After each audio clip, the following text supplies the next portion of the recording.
আকাশ থেকে নেমে এলো ছোট্ট একটি সাদা প্রজাপতি। প্রজাপতিটা নদী পার হলো, জঙ্গল পার হলো, ধান ক্ষেত পর্যন্ত পার হলো। তারপর একটু পর দেখতে পেল অনেকগুলো রঙিন প্রজাপতি উড়ে বেড়াচ্ছে। ওদের মাথায় কি যেন একটি টুপি, গায়ে কি একটা জামা পরা, আর হাতে ব্যাগ আর রং পেন্সিল। সাদা প্রজাপতি ওদের কাছে গিয়ে জিজ্ঞাসা করলো, তোমরা এভাবে কোথায় যাও? আমরা স্কুলে যাই, তুমি যাবে? হ্যাঁ, আমিও যেতে চাই। তোমার জামা কই, টুপি কই, ব্যাগ কই, রঙিন পেন্সিল কই? এগুলা ছাড়া স্কুলে যাবে কিভাবে?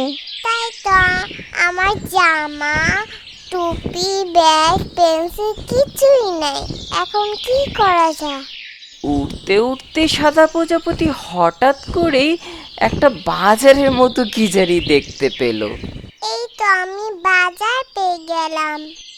সাদা প্রজাপতি জামার দোকানে গেল। তোমার কাছে কি লাল জামা আছে? অবশ্যই আছে।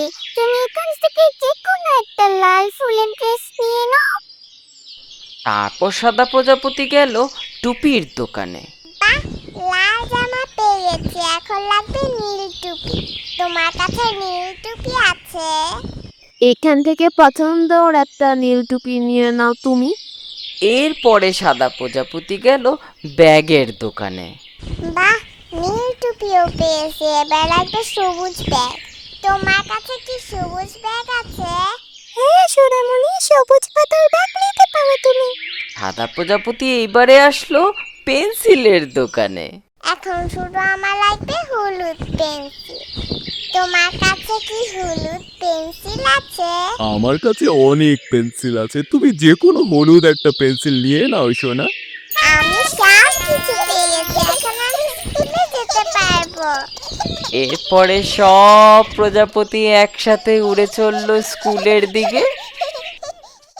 হিজিবিজি প্রোডাকশন।